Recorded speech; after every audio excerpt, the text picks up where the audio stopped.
So if we say that the populist power,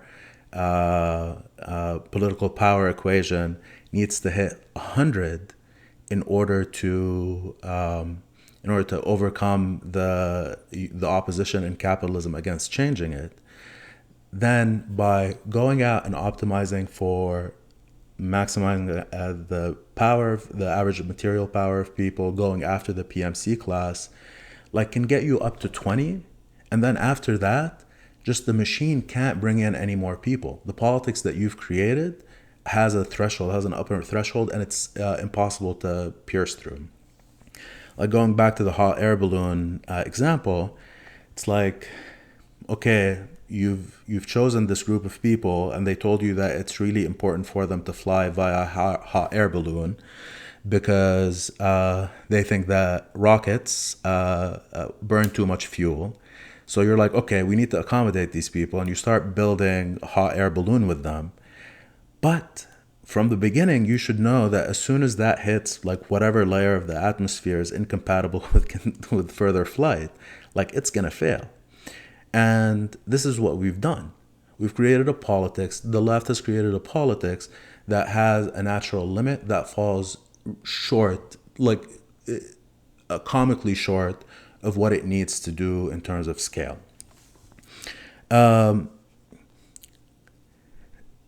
Like this is something that you either see or you don't see.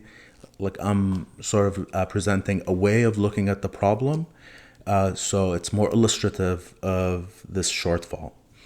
If we ask the question, how much power do we need in order to overcome the system, the sort of the stability of the system, you need the vast majority of Americans. You need, greater than 50%. And you need them to care, and you need them to be committed ideologically. And we already know, if you just think about what that means politically, that you need to go get all workers in the United States, or the vast majority of them, on your side, and you imagine all the states in the United States, all the different ideological inclinations in politics, all the machinery that exists, and you ask the question, can you credibly claim that left politics, as it is right now, can go and pull enough people into its orbit to be the powerhouse that it needs to be? I can't imagine somebody honestly saying, yes, it is. As it is right now, we can pull in enough people in every state, in through every demographic, in order to accomplish what needs to be accomplished, which is a very difficult task. The only alternative to that, like if you say, no, it can't do it, like I understand what the concerns are, that the politics that we've created are too messy and have too many tensions to actually scale. But I believe that it's going to be solved somehow. That's nonsense. That's like jumping in the hot air balloon and saying, don't worry about it. We're just going to pray on our way up there that at some point something's going to happen and it's going to be miraculous. This is what the left is asking people to do. You can see that the thing isn't going to work, but you should participate nonetheless because it's the right thing to do. And I think that's an unacceptable proposition. You should sort of, the task is to challenge this doomed project and ask the question, how do we build a rocket? So one of the problems that exists with posing it this way is that the people who have invested a lot of time building the hot air balloon don't want to abandon that project. So you've sort of, like, if you can fully illustrate to people how bad of an idea that is, like the hot air balloon, this complicated politics meant to appeal to PMCs. If you can say, okay, listen, this shit isn't going to work. it does not get enough people on board in order to do what needs to be done, they're going to get defensive because they have to. They have a lot of vested interest in maintaining the project as it is. But the only way to solve this is to leave this operation. So I'd like to jump from our old metaphor to a new one. Right now, the left project is on a closed track and just going in circles. And every once in a while, it gets a little boost. Bernie Sanders runs in 2016. And so, like, people jump in and, like, it goes faster and faster. You pour more gas into it, or, like, you step on the pedal a little bit more, so you're going faster. But you're still not going anywhere because you can't logically go anywhere. What we need to do is we need to take an exit ramp. Like, we have to... I know this is familiar. This is a track that's been laid, and you've been doing it for a long time. And a lot of people, like, have businesses in tires, or like they have shops all around the track selling frozen bananas and dumplings. And so they don't want people to abandon the project, this track. And people don't want to abandon it as well because the exit ramp is an unknown. We don't know if the roads are paved. There are no lights there. There's no signage. The only thing I can tell you is that the track isn't going to take us anywhere. This is a failed project because it wasn't designed to do what it needed to do.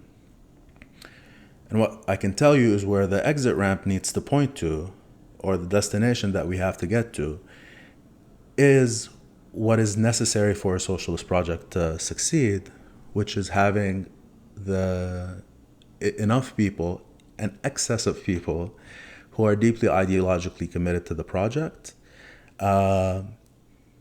participating, politically, materially, whatever we have available to us.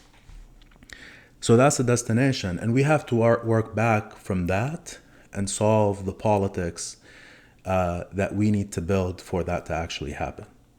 A bunch of people who are committed ideologically to transforming the political economy, how resources are distributed amongst people.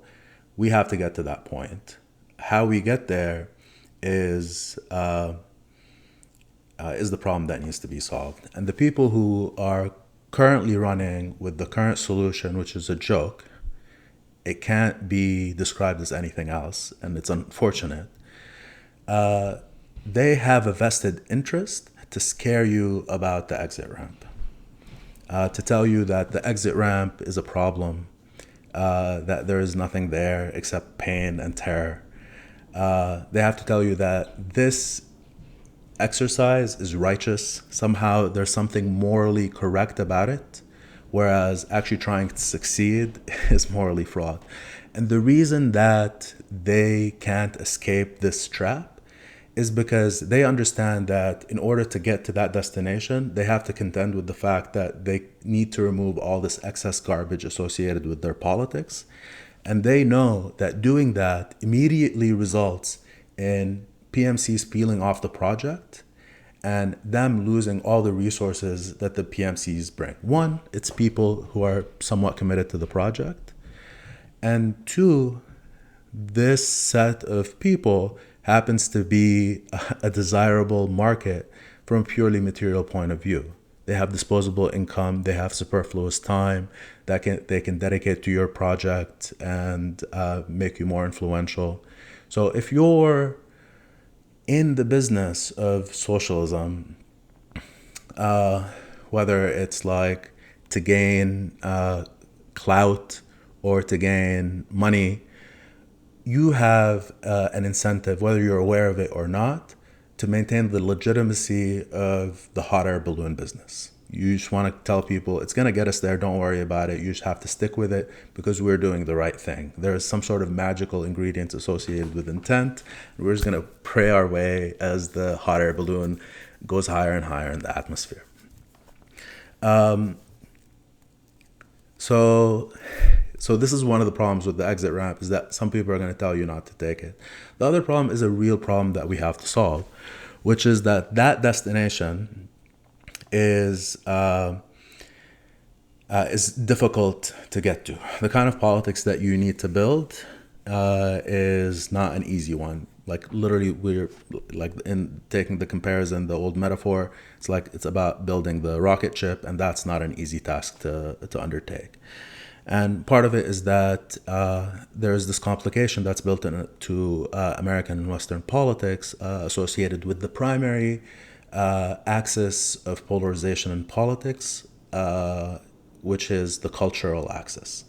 The culture war is the thing that neoliberalism, or like our current machine, our order, has made the point of tension in politics.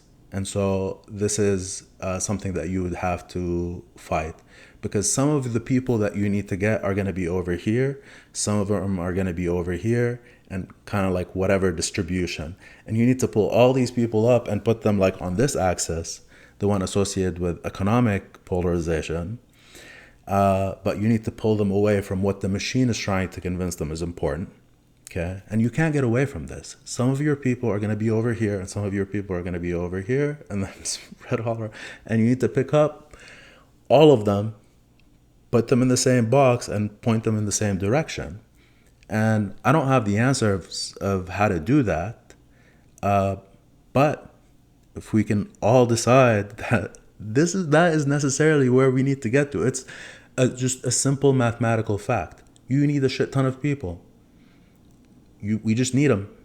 So how do you get there? That's the problem that we can all sit down and solve together. And I don't know, like, I'm gonna think about it. And I don't have much more to say. So thank you for listening, if anybody listened. And if you have any thoughts, let me know. Happy Corona lockdown.